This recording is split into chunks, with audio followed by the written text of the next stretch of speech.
Bienvenidos a una edición más de Nuevo Mundo en el Sistema Mexiquense de Medios Públicos. En esta ocasión estamos analizando el tema del futuro del Vaticano, una organización de 1.400 millones de feligreses en más de 180 países, no solo como una estructura de jerarquía religiosa y de normas morales de convivencia entre la sociedad, sino también, y de manera muy importante, como un Estado. Un gobierno, una autoridad reconocida por la Organización de Naciones Unidas y sobre lo cual pues está en pleno momento la decisión de conocer cuál será y qué características tendrá el sucesor del Papa Francisco. Para ello tenemos en este programa un invitado de lujo, el maestro Bernardo Barranco, director del Sistema Mexiquense de Medios Públicos y un reconocido y muy bien capacitado personaje que evalúa el impacto de las religiones en la sociedad contemporánea. Bienvenido, Bernardo, al programa. Es un lujo para nosotros tenerte en esta ocasión. Un honor para mí estar aquí en tu espacio, la verdad. Pues vamos a analizar las características de este proceso de sucesión del Papa Francisco una vez que han terminado las exequias, una vez que empiezan los procesos preparatorios del cónclave y pues vamos a analizarlos desde el punto de vista político, desde el punto de vista religioso, desde el punto de vista de los retos que tiene quien vaya a tener la responsabilidad de ser el próximo, como dicen, vicario de Cristo. Así que si nos permites, vamos a una cápsula preparada por nuestro equipo y regresamos con este programa de gran interés para usted. Tras el fallecimiento del Papa Francisco, se ha convocado un cónclave para elegir a su sucesor. Este proceso se lleva a cabo en la Capilla Sixtina y participan 135 cardenales, quienes deben alcanzar una mayoría de 2/3 para elegir al nuevo pontífice. Durante el cónclave, los cardenales están aislados y se realizan hasta 4 votaciones diarias. Si no se logra un consenso tras varios días, se pueden considerar solo los 2 candidatos más votados. Entre los posibles sucesores, conocidos como papables, destacan figuras como el cardenal italiano Pietro Parolin, el filipino Luis Antonio Tagle, Codwo Turkson, de Ghana, así como el actual patriarca de Jerusalén, Pierbattista Pizzaballa. La elección del nuevo Papa reflejará la diversidad y los cambios impulsados durante el pontificado de Francisco, siendo él quien nombró al 80% de los cardenales votantes. La importancia del liderazgo espiritual en la Grey Católica es un elemento que a lo largo de la historia ha sido un proceso que define los grandes capítulos de la historia. Recordamos brevemente, Bernardo, la participación del Papa Juan Pablo II como un reformador, como un hombre que incidió en la final etapa de lo que se conoció como la Rusia soviética y la democratización de Polonia, ¿no? Hoy el Papa Francisco deja un legado en ese sentido como reformador. Sí, indudablemente que cada pontificado tiene un sello propio, ¿no? El Papa Juan Pablo II se erige como un personaje central en la denominada Guerra Fría. Y Gorbachov, tú lo recordarás muy bien, que él lo señala como el principal factor de la caída de esa vieja Rusia de Unión Soviética y la emergencia de una nueva era planetaria de relaciones a nivel internacional. Benedicto XVI es un papa, digamos, intelectual, es un erudito de la teología, un hombre que toca el piano. Mozart era su preferido y tenía 3 o 4 gatos. Y cuando decían, oiga, se está quemando la cama, no me molesten en este momento porque me cortan, estoy exagerando, pero me refiero, no era un pastor como tal, era un intelectual que visualizaba el mundo y estaba convencido, o estaba más bien angustiado, de la caída de los fieles en Europa. Permíteme un segundo. En este momento ha sido ya concluido el proceso de las exequias del Papa Francisco. Estamos empezando la preparación del cónclave con esta organización que tú conoces muy bien, que se llama las congregaciones. ¿Nos puedes explicar con detalle cómo funciona, qué características, qué se puede saber de este proceso previo al cónclave? Sí, en esto estamos en el funeral, ¿no? Que el pasado sábado, digamos, se concreta. Y ahí está el sello de Francisco, que es un poco la austeridad, la humildad. Él no pide ir a las bóvedas de la Basílica de San Pedro, sino en una capilla donde él le gustaba orar, Santa María. Esa es una cuestión importante. La segunda es que es fundamental entender que hoy por hoy lo que está en juego en la vida de la Iglesia es o la continuidad, ¿no?, de un papa abierto, progresista, espiritual, a una Iglesia donde afirma más su identidad, donde se siente muy amenazada por el mundo moderno. O sea, hay generalmente este criterio de que hay dos corrientes, ¿no? Los progresistas, los renovadores, los audaces y los conservadores tradicionales de una liturgia un tanto fundamentalista, ¿no? Sí, y luego da la impresión de que los papas alternan en este tipo de criterios, ¿no? Sí, podría ser, pero ahora el tema está mucho más complejo y está mucho más revuelto, porque tienes a una Europa, y tú lo sabes muy bien como especialista en temas internacionales, una Europa que culturalmente está girando a la derecha y en algunos casos a la ultraderecha, sus gobiernos, Estados Unidos incluida, y que indudablemente permean, influyen, inciden en los grandes movimientos de la historia, y que más que la sucesión de un pontífice. Trump ha declarado, cuando estaba enfermo el Papa, que le convendría a Estados Unidos un papa más afín, más cercano, y no un papa tan conflictivo en la relación entre Donald Trump y el Papa Francisco. Entonces sí, evidentemente que hay muchos factores. Es no simplemente la continuidad, sino sí la continuidad, pero ¿en qué contexto?, ¿no?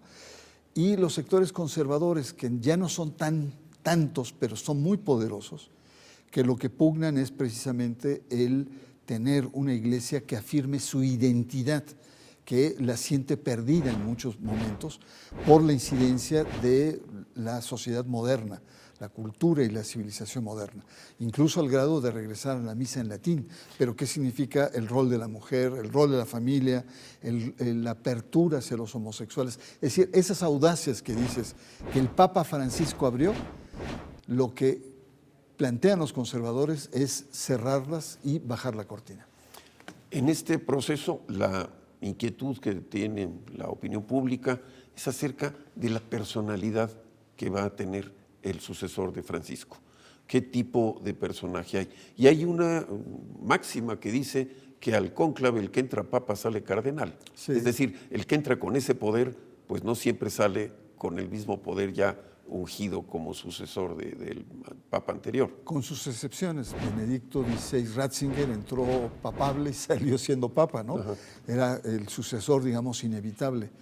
Pero tiene razón, es decir, hay una dimensión impredecible, hay una cierta incertidumbre que incluso lo hace mucho más atractivo a la opinión pública, ¿no? Aquí la gran incertidumbre es que tanto Juan Pablo II como Benedicto XVI nombraron a los cardenales clones, gente cercana ideológica, teológica, pastoralmente a ellos. Pero el Papa Francisco no lo ha hecho así. El Papa Francisco ha nombrado cardenales de una gran diversidad. Lo que hace es que ha nombrado de los 135 que dicen en la cápsula, el 85% han sido nombrados por Francisco. Y además de países y de zonas no tradicionales. Hay dos grupos dominantes en este conclave, 8 o 10 de Estados Unidos y 10 o 11 de Italia.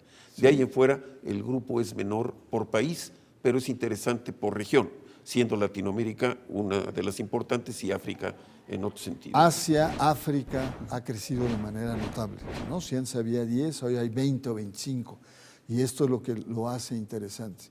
Entonces, efectivamente, la incertidumbre consiste en que en este momento las congregaciones, que fueron a tus preguntas, son instauradas por el decano y por el camarlengo, que juegan un papel de organizar el cónclave, de que se vayan conociendo. Muchos de ellos no se conocen. Entonces son reuniones donde se debaten temas de futuro de la iglesia, problemas de la iglesia, planteamientos, cuestiones espirituales, pero son para irse conociendo, para intercambiar, porque ya en el cónclave, a diferencia de la película Cónclave, que hay una grilla y hablan acá en un rincón y que hablan en un auditorio, El cónclave realmente existente te prohíbe eso. Es más, si te ven haciendo grilla interna durante un cónclave, no es el ¡pum!, caso. sales. Entonces, las congregaciones, que es el proceso posterior al funeral de un papa, son un periodo de análisis del qué para luego decidir el quién. ¿Y hacia dónde? ¿Qué proyecto tiene la iglesia? Y aquí es muy interesante porque son reuniones a puerta cerrada, donde pueden participar los cardenales que tienen menos de 80 años y que van a entrar al cónclave, ¿no? Pero también cardenales que tienen más de 80 años y que quieren entrar a los debates. Si me permites, vamos a un corte y regresamos para analizar el qué y el quién en la sucesión del Papa Francisco en el Vaticano. Continuamos.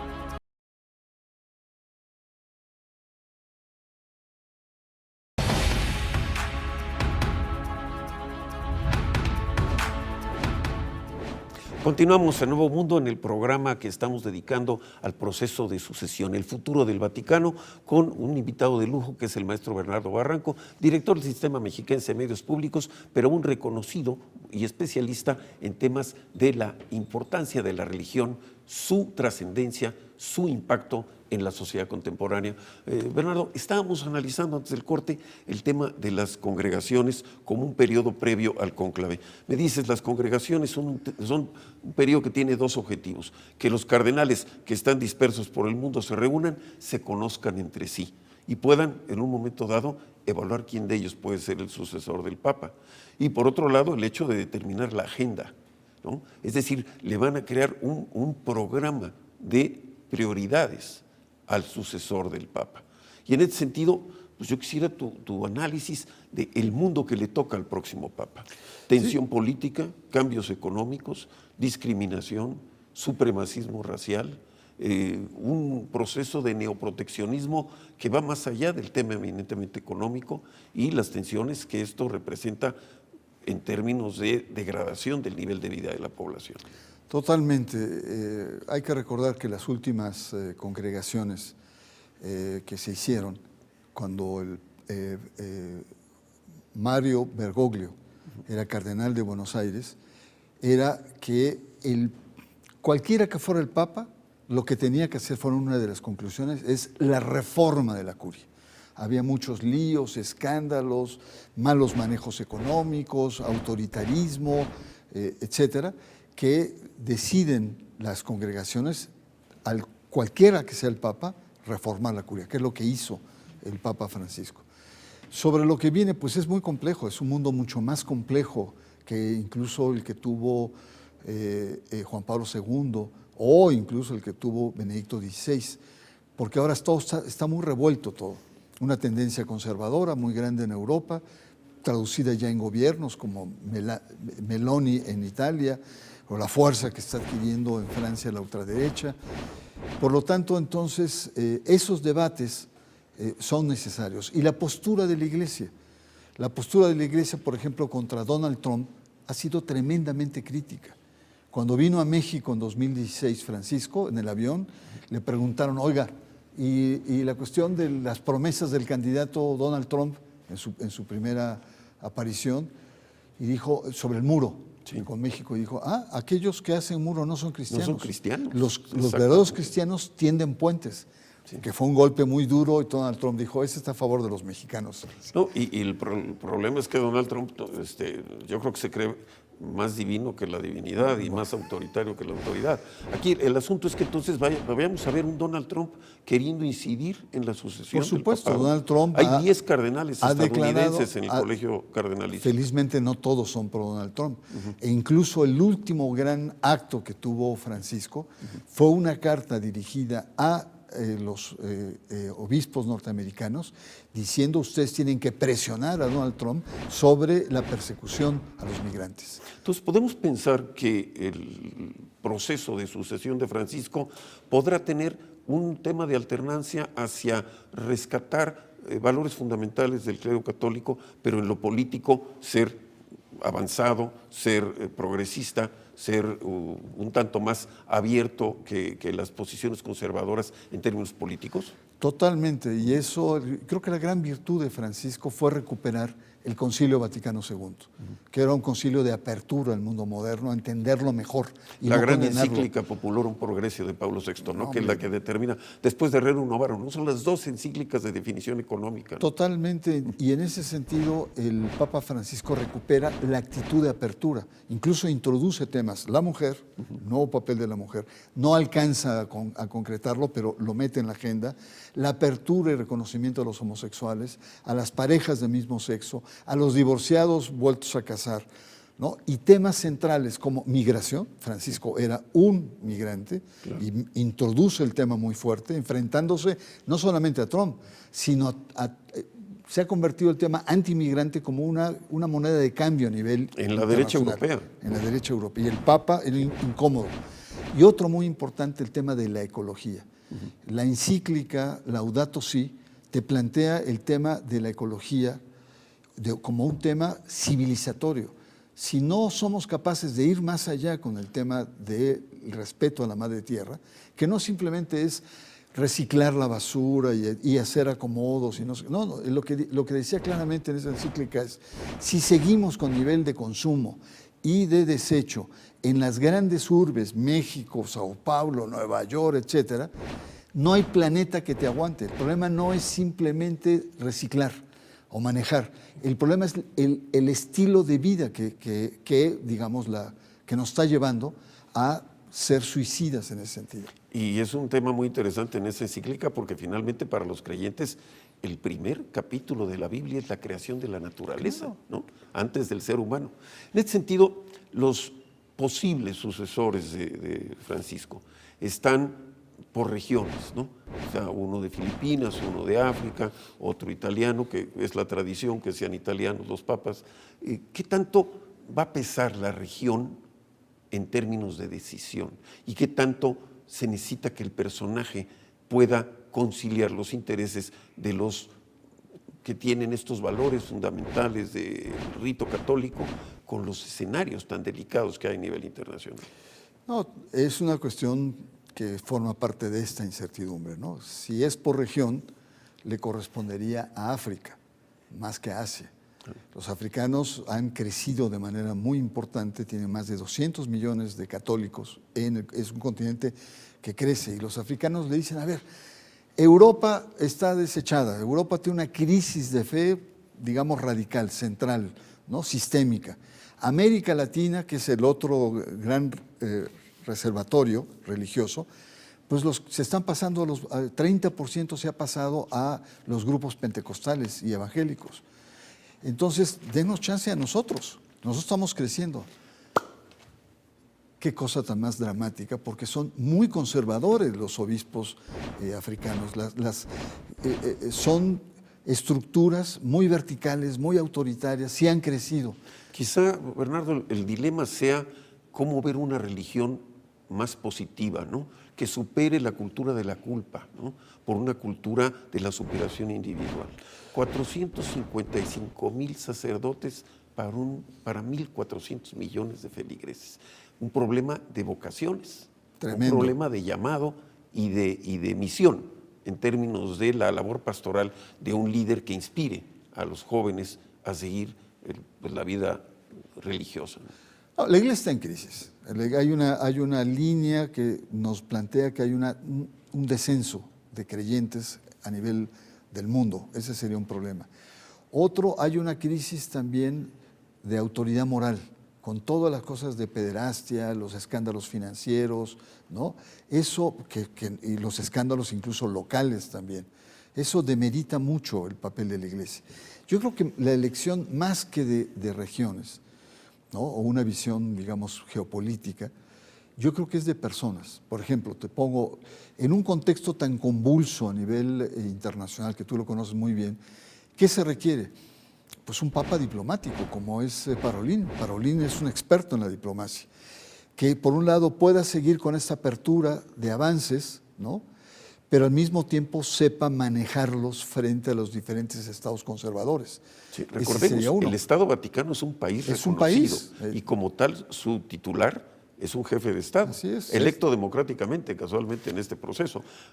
Y ahora el otro gran tema es que si tienes la línea pastoral, pues hay pastores muy sensibles, porque Parolín no es pastor, Parolín es un hombre de Estado, pero tienes a Tagle en Manila, que es un hombre querido por la gente, que arrasa masas, que está muy cercano, que puede pararse en una villa y ayudar a una familia, ¿no? Tiene un estilo más cercano pastoralmente a Francisco. Incluso a Juan Pablo II. Juan Pablo II era un pastor carismático, muy, muy potente. Entonces, yo creo que el gran reto es este, es decir, si se va por la línea de la continuidad, en la cápsula salieron los progresistas. Ay, Lorenzo, pero faltan los conservadores, que son bravísimos. Los conservadores son muy dogmáticos, son muy rudos, tradicionalistas y quizá son excluyentes en términos de atracción a las nuevas generaciones. Y lo que tú mencionas es muy importante. ¿Qué tanta credibilidad, qué tanto carisma, qué tanta capacidad de convencimiento tiene a las nuevas generaciones una persona que les dé el tema de pensar en una fe como proceso de desarrollo de la conciencia, decía Teilhard de Chardin, ¿no? Como la evolución de la raza humana en el momento que eleva su razonamiento, descubre la espiritualidad, ¿no?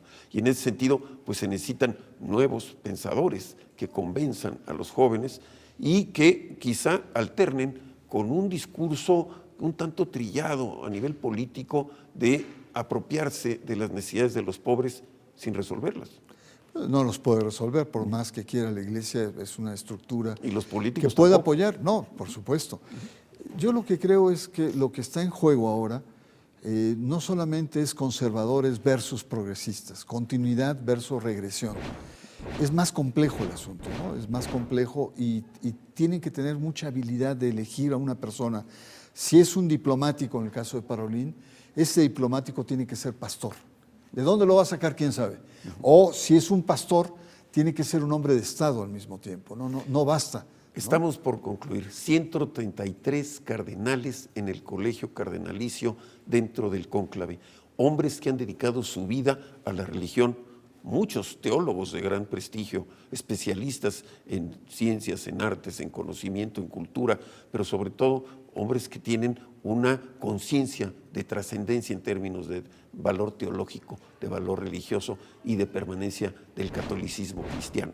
En ese sentido, pues esta nueva personalidad que surja del cónclave, pues tiene que tener la tranquilidad de los feligreses, de los creyentes, de que es un hombre que ha superado esos filtros y que tiene ese liderazgo, ¿no, Bernardo? Tiene que ser un hombre hábil, tiene que ser un personaje carismático, tiene que ser una persona que ve hacia adelante y tiene que ser una persona que sepa administrar la complejidad del mundo contemporáneo.